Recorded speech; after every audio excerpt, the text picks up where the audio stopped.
علی بھائی اگلا سوال ہے، ہمارے سب کانٹیننٹ کے معاشرے میں عموماً ایک جملہ بولا جاتا ہے ظلم خدا کا، حالانکہ یہ صراحتاً کفریہ جملہ ہے۔ اب تو نوبت یہاں تک پہنچ چکی ہے کہ بعض اوقات ہمارے ٹی وی اینکرز اور پولیٹیشنز بھی اپنے مخالفین کی برائی کا ذکر کرنے سے پہلے عادتاً یہ جملہ بول دیتے ہیں ظلم خدا کا، نعوذ باللہ تعالی۔ علی بھائی سے ریکویسٹ ہے کہ اس اخلاقی برائی پر بھی کچھ نہ کچھ ضرور کہیں، شکریہ۔ دیکھیں یہ بہت بڑا ایشو ہے، اور صرف اس جملے کے اوپر نہیں، کئی اور باتیں ہمارے معاشرے کے اندر جو ہے وہ عام ہو چکی ہیں جو صراحتاً کفریہ ہیں۔ اسپیسیفکلی چونکہ اس کے اوپر سوال ہوا، یہ ہمارے پنجاب کے معاشرے میں تو پنجابی میں یہ عام عورتیں یہ بول دیتی ہیں ظلم خدا دا، نعوذ باللہ، جبکہ پورا قرآن اس پر گواہ ہے کہ اللہ تعالیٰ نے سب سے زیادہ جس چیز کے اوپر ایمفسائز کیا ہے اپنی ذات کے حوالے سے، چونکہ اللہ تعالیٰ نے انسانیت کو عذاب میں جھونکنا ہے اپنی نافرمانی پہ، اللہم اجرنا من النار، لہذا قرآن میں جگہ جگہ یہ بات آئی وما ظلمناہم ولکن کانوا ھم الظالمون، ہم نے ان پہ ظلم نہیں کیا بلکہ وہ خود اپنی جانوں پر ظلم کرنے والے تھے۔ یہ ٹاپک بار بار آتا ہے، یعنی اللہ تعالیٰ کو تو ظاہر ہے پتہ ہے کہ وہ کیا کرنے والا ہے انسانیت کے ساتھ جو نافرمان ہے، تو جب بھی نافرمانیوں کے عذاب کا ذکر آتا ہے تو اللہ تعالیٰ فرماتا ہے کہ ان کو جو ہم نے دوزخ میں پھینکا ہے ان کے اعمال کے سبب، ہم نے ان پہ ظلم نہیں کیا، انہوں نے خود اپنے اوپر ظلم کیا ہے، ہماری دعوت کا انکار کر کے، ہمارے پیغمبروں کی توہین کر کے، ہماری کتابوں کو پس پش ڈال کے۔ تو ظلم کے لفظ سے تو اللہ کو سخت نفرت ہے، اور اللہ نے اس کے اگینسٹ اپنے لیے جو ورڈ اور صفت چوز کی ہے وہ صفت عدل ہے، کہ اللہ عدل کرنے والا ہے، اللہ انصاف پر قائم ہے، انصاف پر قائم رہنے والے لوگوں کو پسند کرنے والا ہے، اولو العلم قائما بالقسط۔ تو اللہ تعالیٰ کو تو ظلم سے انتہائی نفرت ہے، لہٰذا اللہ کی طرف ظلم کی نسبت کرنا یہ کفر ہے، اور اگر کسی نے جان بوجھ کے کی اور اسے یہ پتا تھا یہ وہ کفر بول رہا ہے تو اسے تجدید ایمان اور تجدید نکاح بھی کرنی ہوگی۔ اگر وہ فی البدی اس کی زبان سے نکل گیا تو توبہ کافی ہے، کلمہ پڑھے اور توبہ کر لے۔ ہاں، اس کی جگہ جو اصل لفظ بولنے والا ہے وہ ہے غضب خدا کا، وہ تو اللہ تعالیٰ بار بار کہتا ہے میں غضب فرمانے والا ہوں۔ ہم سورۃ الفاتحہ میں بھی دعا کیا مانگتے ہیں؟ غیر المغضوب علیہم ولا الضالین۔ تو یہ غضب کا لفظ عربی سے ہے نا، عربی میں غضب ہے اور اردو میں غضب، ضاد کو ہم ضاد پڑھ دیتے ہیں۔ تو اے اللہ ان لوگوں کے راستے سے بچانا جن پر تیرا غضب ہوا اور جو گمراہ ہے۔ تو یہ کہنا کہ غضب خدا کا، عذاب خدا کا، یہ درست ہے، لیکن ظلم خدا کا یہ لفظ غلط ہے۔ اسی طریقے سے عموماً کسی کے گھر کے اندر جوان موت ہو گئی تو لوگ، خصوصاً جو اپنے ہوش و حواس میں نہیں رہتی ہیں عورتیں جوان بیٹے کی موت کے اوپر، وہ تو یہاں تک کہہ دیتی ہیں کہ اللہ نے ساڑھے کار ویکھیا سی۔ اب یہ اللہ تعالیٰ کے اوپر کس طرح کا جملہ کسنا ہے، حالانکہ موت کا وقت تو مقرر ہے۔ تم مسلمان کہاں کے ہو؟ مسلمان کو تو بنیادی عقیدہ ہے، قرآن میں یہ مضمون بار بار آیا ہے، کل نفس ذائقۃ الموت، ہر جان نے موت کا مزہ چکھنا ہے، اور پھر یہاں تک کہا گیا کہ موت جب آ جائے گی نہ ایک لمحہ آگے ہوگی نہ پیچھے۔ تو پھر اس بات کے اوپر اللہ تعالیٰ سے گلہ اور شکوہ کیسا؟ کوئی بہت بوڑھا ہو چکا ہے تو لوگ ورڈکٹ دیتے ہیں، لگتا ہے جی اللہ انہوں بھول ہی گیا ہے۔ ہاں، اب اللہ کی طرف بھولنے کی نسبت کرنا یہ کفر ہے۔ نسیان ایک عیب ہے نا، یہ اللہ کے ساتھ منسوب کیا جا سکتا ہے؟ اللہ بھول ہی گیا، نعوذ باللہ، ایسا نہیں۔ قرآن میں یہ جو آیا نا سورہ الحشر کے اندر کہ جو اللہ تعالیٰ کی یاد سے غافل ہوتے ہیں، اللہ تعالیٰ ان کو اپنے نفسوں کو ان کے نفس سے بھلا دیتا ہے، یا اسی طریقے سے اللہ تعالیٰ دوزخ میں جب دوزخیوں کو پھینکے گا، قرآن پاک میں مضمون کئی جگہ آیا ہے، تو اللہ تعالیٰ کہے گا کہ آج ہم تمہیں اسی طرح بھول جائیں گے جس طرح تم دنیا میں ہمیں بھول گئے تھے۔ تو یہاں بھولنے سے مراد اردو میں ترجمہ جو کیا جاتا ہے وہ غلط ہے، اس میں اعلیٰ حضرت نے ترجمہ ٹھیک کیا ہے کہ ہم نے تمہیں تمہارے حال پر چھوڑ دیا ہے جس طرح تم نے دنیا میں ہمیں چھوڑ رکھا تھا، یعنی ہمارے طرف متوجہ نہیں تھے۔ تو وہاں بھولنا اپنے لغت کے معنوں میں نہیں اس طرح استعمال ہو رہا، بلکہ اصطلاحاً اس کے لیے اردو میں لفظ استعمال ہوگا تمہارے حال پر چھوڑ دیا۔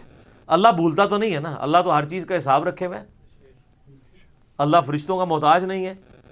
اسی لیے تو آپ دیکھیں احادیث میں آتا ہے لوگوں کی ڈھیروں نیکیاں قیامت والے دن لائی جائیں گی, اور اللہ تعالیٰ کہے گا یہ ریاکاری کی وجہ سے ہوا ہے, سب کچھ ختم. فرشتوں نے تو وہ لکھ لی ہوئی ہوں گی.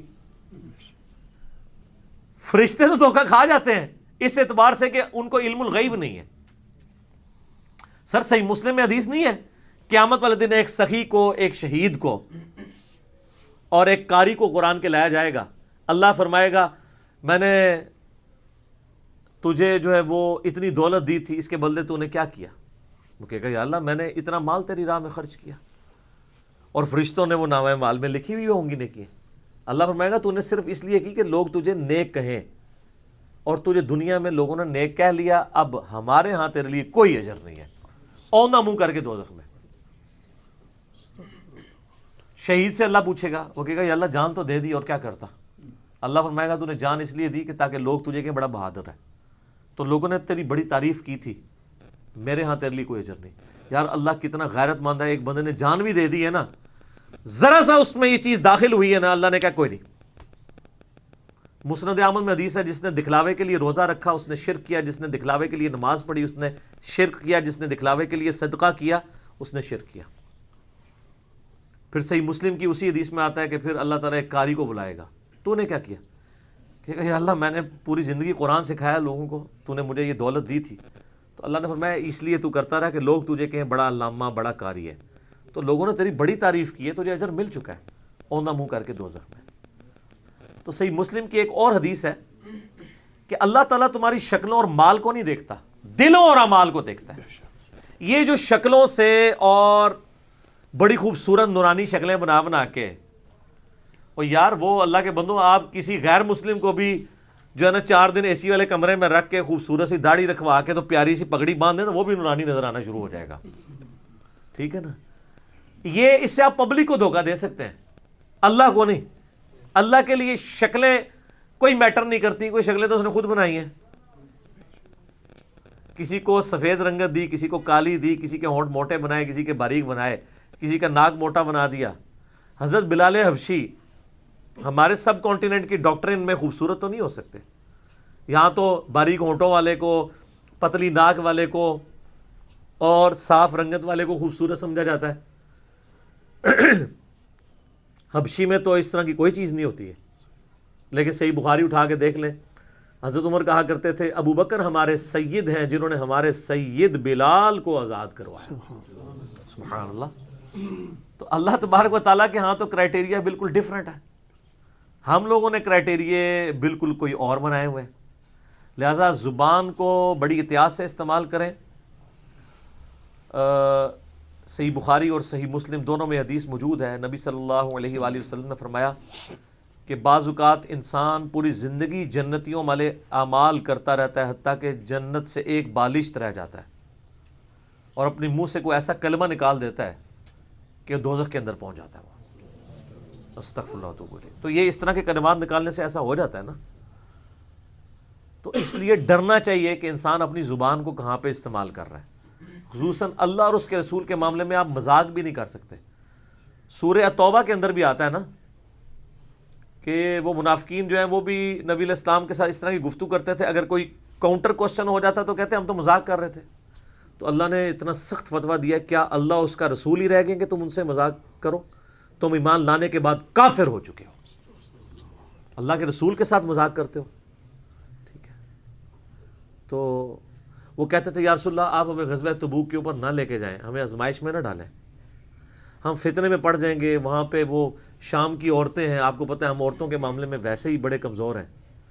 ہائے ہائے ہائے, اللہ نے فرمایا تم فتنے میں وہاں پہنچے بغیر ہی پڑ چکے, اس سے بڑا کیا فتنہ ہوگا کہ رسول اللہ کے ساتھ غداری کر رہے ہو.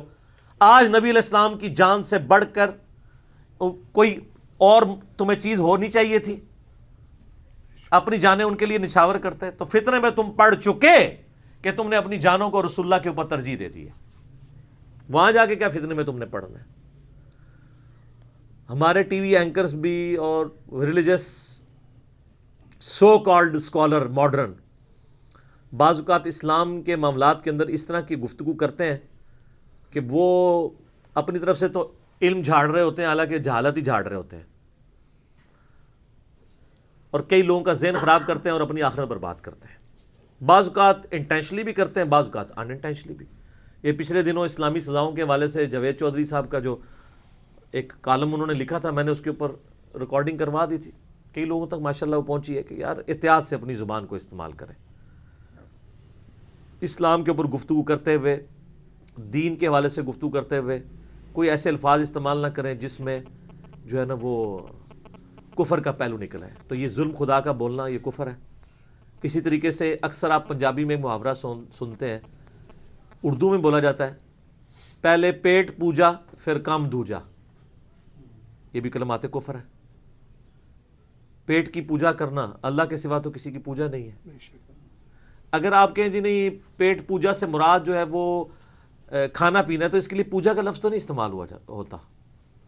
میں پھر سورہ توبہ کی وہ آیت کوٹ کروں گا کہ اللہ اس کا رسول ہی رہ گئے ہیں کہ تم مذاق کے طور پہ ان کے لیے الفاظ استعمال کرو۔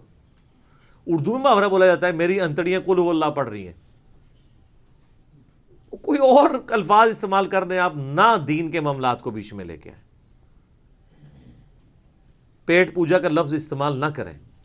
اسی طریقے سے کئی ایک گانے ہیں جو ہمارے نوجوان گنگنا رہے ہوتے ہیں اور ان میں کلمات کفر موجود ہوتے ہیں۔ اب مجھے کیونکہ وہ گانے آتے نہیں ہیں، کبھی کبھار کبھی میرے کان میں پڑ جائے تو میں پریشان ہو جاتا ہوں کہ یار یہ کیا الفاظ ہیں، اور لوگ گنگنا بھی رہے ہوتے ہیں اور ان کو یہ خبر بھی نہیں رہتی کہ اس کی وجہ سے ان کا عقیدہ ہی خراب ہو گیا۔ کبھی محبوب کے لیے کہہ رہے ہوتے ہیں سجدہ کریں تجھے، ٹھیک ہے جی، اور کبھی کچھ الفاظ استعمال کر رہے ہوتے ہیں، وہ میرے خیال ایک عام مسلمان فوراً جج کر سکتا ہے کہ یہ کلمات کفر ہیں۔ اب اگر کوئی کہتا نہیں جی ہم اس نیت سے نہیں کر رہے، سر یہ نیت والے مسئلے جو ہیں خدا کے لیے ان کو ختم کریں، فتویٰ ظاہر کے اوپر لگتا ہے، جو آپ الفاظ بولیں گے آپ اس فتوے کی زد میں آئیں گے، لہٰذا اپنی زبان کو سنبھال کے بولا کریں، چاہے کوئی ٹی وی اینکر ہے یا کوئی اور بندہ ہے، کوئی صحافی ہے، کیونکہ یہ وہ لوگ ہیں جن کو زیادہ بولنے کا شوق ہوتا ہے، اور پولیٹیشنز، یہ کبھی بھی اس طرح کا لفظ استعمال نہ کریں ظلم خدا کا، نعوذ باللہ، بلکہ آپ نے بولنا ہے تو غضب خدا کا کہیں، ظلم خدا کا لفظ استعمال نہ کریں، اور جنہوں نے پہلے کہہ چکے اللہ سے توبہ کریں، اور کبھی زبان سے نکل جائے بعد میں ایڈیٹنگ کر کے بیچ میں سے نکال دیں، آپ توبہ کریں اور اپنی پریکٹس کریں، بولنے سے پہلے تول لیں اس طرح کے الفاظ کے اوپر، تو انشاءاللہ تعالی آپ کے لیے دنیا اور آخرت میں آسانی ہوگی، ادروائز مارے جائیں گے۔ ٹھیک ہوگا جی، جزاکم اللہ خیر و احسن۔